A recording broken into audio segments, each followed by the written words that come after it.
वर्ण विख्यान माला अंग छठा, मन की कुटलाई, मन की चतुराई। अंतर्गत सिमरन करूं प्रभु तेरा रूप अगाध, मंगत निर्मल चित्त से पाऊं ज्ञान समाध। मुझे समझाते हुए कहते हैं अंतर्गत सिमरन, यानी सिमरन अंतर्गत होता है। मानसिक रूप से गुरु के दिए बीज मंत्र मन और प्राणों को एक धार में पिरोकर किया जा सकता है। बाहर मुखी सिमरन नहीं होता, वो केवल जप होता है। और किसका सिमरन करना है? वो अपनी आत्म सत्ता, अपने आत्म स्वरूप परमात्मा का। क्यों कि आत्मा और परमात्मा में कोई अंतर नहीं है, केवल एक तत्व के दो नाम हैं। और आत्मा का अर्थ एक ही है, अपना आप। और अपने आप का सिमरन केवल अंतर्मुखी हो सकता है। अपने अंदर मनोवृत्ति को उतार कर एकाग्र करके ही किया जा सकता है। वो बाहर किसी को सुना कर नहीं, किसी को बता कर नहीं किया जा सकता। और मंगत, और वो भी निर्मल चित्त से। क्योंकि जब तक चित्त निर्मल नहीं होगा, अर्थात मनोवृत्ति निर्मल नहीं होगी, शुद्ध नहीं होगी, तब तक अपने आत्म स्वरूप का सिमरन नहीं किया जा सकता। क्यों कि जो मेरा सत्य स्वरूप है, जो जीव का सत्य स्वरूप है, उसकी विस्मृति ही तो मलिनता के कारण ही हुई है। भोग लालसा के कारण, इच्छाओं की पूर्ति की अभिलाषा के कारण ही तो अपने सत्य स्वरूप को भूले हुए हैं। और जब तक ये इच्छाएं, ये कामनाएं, ये वासनाएं बनी हुई हैं, तब तक अपने सत्य स्वरूप का और परमात्मा रूप आत्म तत्व का सिमरन कैसे हो सकता है? इसलिए उस आत्म तत्व का सिमरन करने के लिए मन की शुद्धता, मन की निर्मलता बहुत आवश्यक है। और पाऊं ज्ञान समाध, तभी उस परमात्म स्वरूप आत्म तत्व की अनुभूति हो सकती है, जब मन शुद्ध होगा, निर्मल होगा। इसलिए गुरुदेव कहते हैं मन मूरख तू त्याग चतुराई, मन मूरख तू त्याग कुटलाई, अपने भरम में आप बनाई। हे मन मूर्ख, तो अपनी कुटलाई त्याग, क्योंकि तू अपनी कुटलाई के कारण ही अपने ही भ्रम के मैं जीव हूँ और शरीर मेरा स्वरूप है और शरीर के भोग ही मेरे भोग हैं, शरीर की इच्छाएं ही मेरी इच्छाएं हैं, शरीर का सुख ही मेरा सुख है। ये भ्रम ही जीव को बांधने वाला है। जब तक ये भ्रम बना हुआ है, तब तक जीव की मुक्ति नहीं हो सकती। जीव अविनाशी है, जीव का मरण नहीं होता, मरण शरीर का होता है।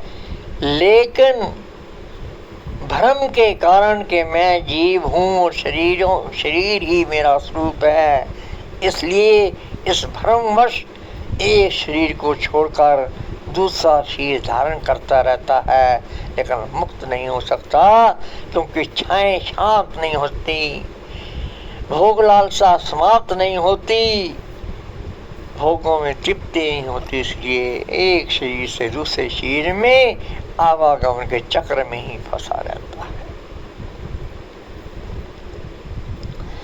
अपना अपनी करनी नित सत नितगत देवे,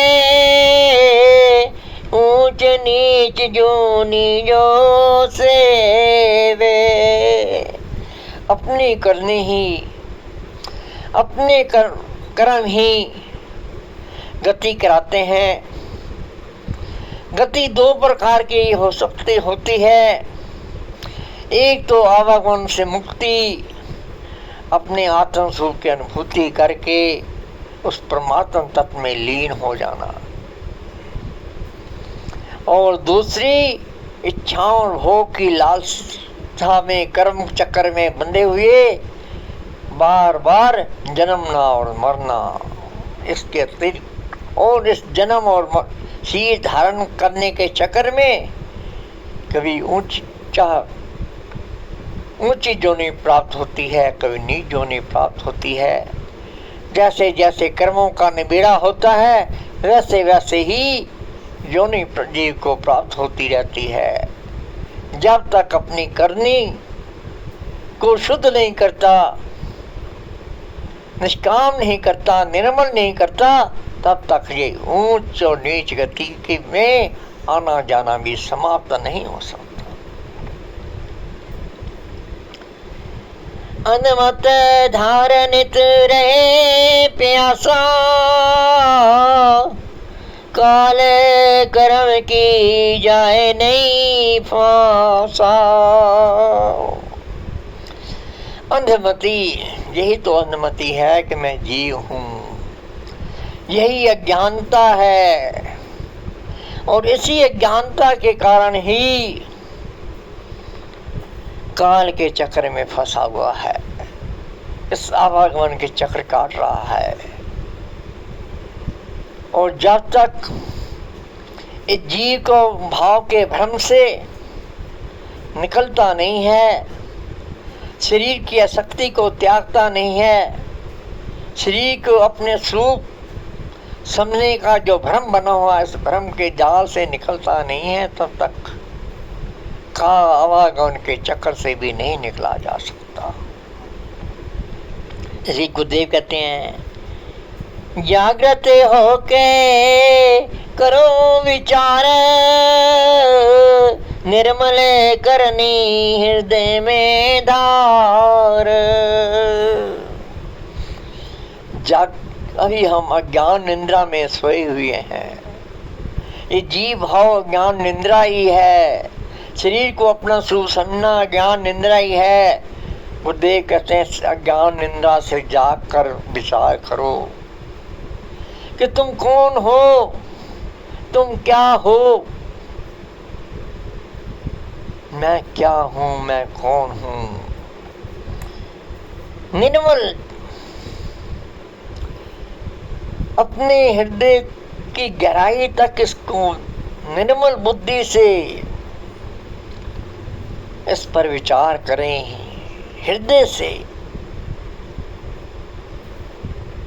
यानी निश्चय पूर्वक विश्वास रख के। देह अभिमान करो नित त्याग, सर्जने हार के चरनी लाग।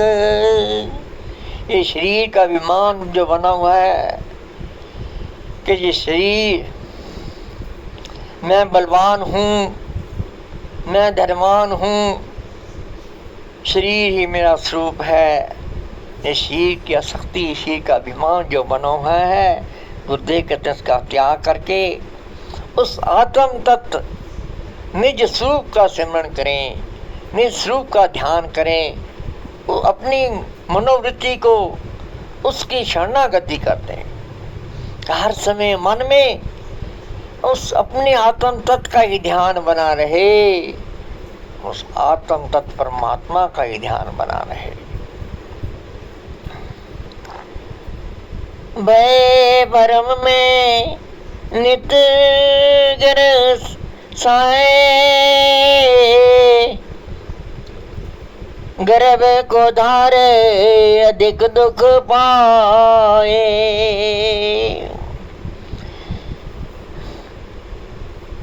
कर्म चक्र में फंसा हुआ जीव नित भय में ही रहता है कि ये न हो जाए, वह न हो जाए। जब तक इस कर्म चक्र में फंसा हुआ है तक भय से छुटकारा नहीं मिल सकता। इसलिए गुरुदेव कहते हैं भय भ्रम में नित गरसाए, हर समय भय में ही फंसा रहता है। गर्भ को धार और भयभीत रहते हुए भी अपने अहंकार को त्याग नहीं सकता। और से और मैं करने वाला हूँ, मैं करता हूँ, मैं कर रहा हूँ।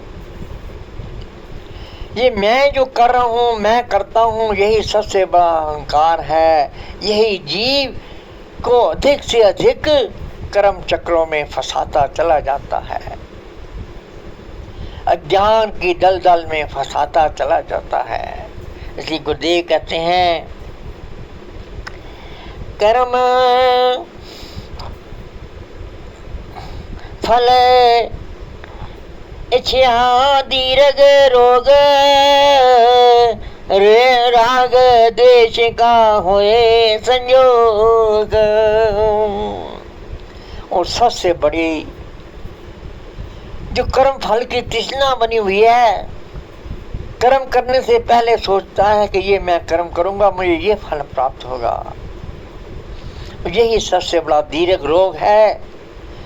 और इस फल को प्राप्त करने के लिए उसके अंदर राग भी उत्पन्न होता है, द्वेष भी उत्पन्न होता है। कर्मों के कारण ही राग है, द्वेष है।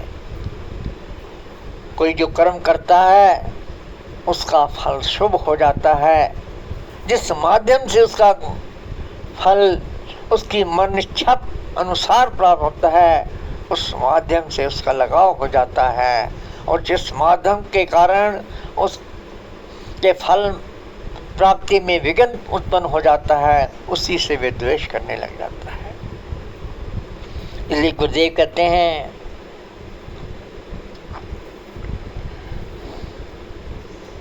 भाव सागर में सार विचारो, साचा नाम निरंतर धारो। इस संसार रूपी भाव सागर में ये शरीर ही संसार है। बाकी तो जितना जो भी दिखाई देता है उस शरीर का ही पसारा है। इसलिए कहा भी गया है आओ आप मरे संसार जग प्रलय। आप मरे जग प्रलय यानी आप ये शरीर समाप्त हो जाता है तो उसके उस जीव के लिए वो सृष्टि भी लय प्रलय हो जाती है। नए शरीर के साथ उसकी नई सृष्टि जन्म ले लेती है। इसलिए महाराज जी कहते हैं कि शरीर के बारे विचार करो, क्या ये शरीर शाश्वत है? या शरीर ये दायम कायम है? हम अपने ही सामने देखते हैं कि हमारे कितने शरीर चले जा रहे हैं। आज तो कोई उम्र का भी बाधा नहीं रह गई। छोटी उम्र वाला शरीर भी जा रहा है, बड़ी उम्र वाला शरीर भी जा रहा है। जो शरीर स्वयं शाश्वत नहीं है उसके भोग शाश्वत कहाँ हो सकते हैं, उसके सुख शाश्वत कहाँ हो सकते हैं। इसी पर मान जी कहते हैं विचार करो। भाव सागर में सार विचार कि शरीर का स्वदेश क्या है। ये शरीर क्या भोगों के लिए प्राप्त हुआ है? भोग के भी तो सुख नहीं मिल रहा है, भोग के भी तो शांति नहीं मिल रही है। भोग भोग के भी तो तृप्ति नहीं प्राप्त हो रही है। साचा नाम निरंतर, इसलिए वो जो सत्स्वरूप चेतन सतह है, जिसे हम परमात्मा कहते हैं, जो हमारे अपना आत्म स्वरूप होता है, उसका निरंतर सिमरन करें। गुरु के दिव्य नाम के द्वारा मन और प्राणों को एक लय में बांध के निरंतर अपनी मनोवृत्ति को अंदर एकाग्र करके उसका सिमरन किया जाए।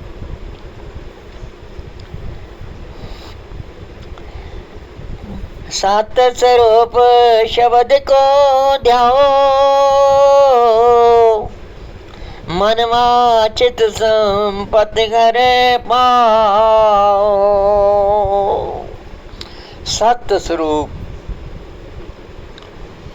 वो अननादुपी शब्द हर जीव के अंदर गूंजायमान है, वही जीव का वास्तविक स्वरूप है। वही शब्द को प्राप्त, उस शब्द को प्राप्त करने के लिए गुरु के द्वारा उससे मिलता जुलते शब्द के द्वारा उस शब्द की ही अनुभूति।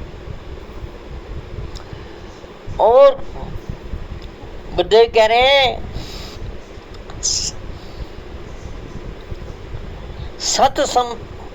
मनवाचित संपत्ति, ये मनवाचित संपत्ति संसार की संपत्ति नहीं है। वो अपने सत स्वरूप के, अपने आत्म स्वरूप की को प्राप्ति करना, वही सबसे बड़ी संपत्ति है। वो अपने घर में पाओ, अर्थात शरीर में ही वो मिलेगी, कहीं बाहर नहीं मिलेगी, कहीं कंदराओं में नहीं, पहाड़ों में नहीं मिलने वाली, कहीं कंदराओं में नहीं मिलने वाली, कहीं नदी के जल में नहीं मिलने वाली, कहीं द्वारों पर माथा रगड़ने से नहीं मिलने वाली है। वो अपने अंदर उतरने से ही प्राप्त होने वाली है।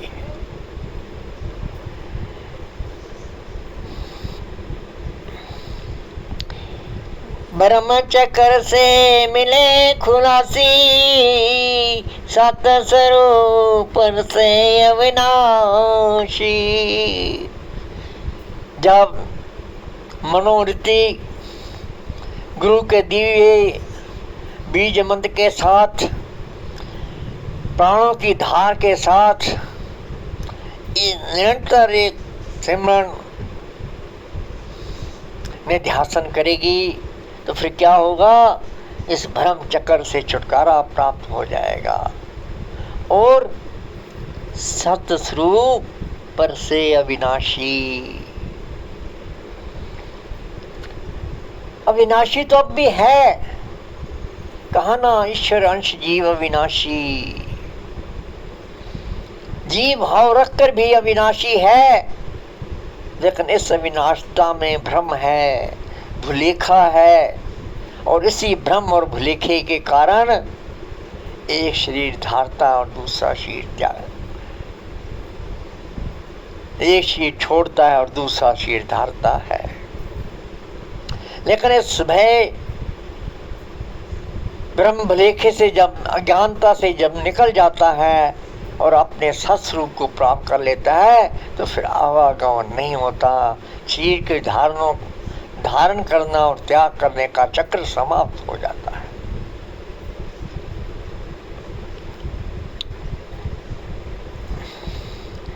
परमानंद शकत निर्वाणी, अंतर सूझ तत् अमृत खानी। परमानंद, जिस शांति और आनंद को हम खोज रहे हैं, वो आनंद तो अपना स्वरूप ही है। वो आनंद और वो शक्ति अपनी शक्ति है कि बेगानी किसी की शक्ति नहीं है। उसी शक्ति से ये शरीर खड़ा दायम कायम है।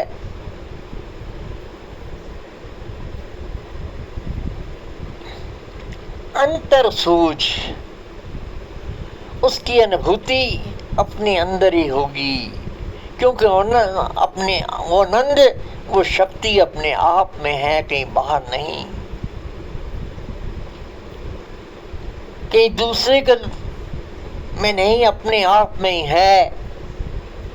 अंतर सूझ तत्व अमृत खानी, वो जो तत्व अमृत तत्व है, वो जो चेतन सत्ता है, वो जो चेतन तत्व परमात्मा है, वो अपना ही आत्म स्वरूप है। उसी में आनंद है, वही शक्तिमान है, वही जीवन है, वही जिंदगी है। इसलिए अपने अंदर उतरकर उसकी अनुभूति करें। निर्मल चित्त से खेल सेवक माओ, बहु दोस्त कठिन तर जाओ। ये भाव दोस्त, ये संसार सागर यानी शरीर के अपने स्वरूप समझ के जीव भाव से उसमें आसक्ति रख जो बनी हुई है, उससे निकलना अति कठिन है। लेकिन जब निरंतर अपने मन को अंदर एकाग्र करके भय भ्रम अज्ञानता से उपराम होकर निरंतर जब अपने आत्म तत्व, अपने आत्म स्वरूप का चिंतन मनन निध्यासन करेंगे, इस शरीर की आसक्ति से ऊपर उठकर मनोवृत्ति अपने स्वरूप में ठहर जाएगी।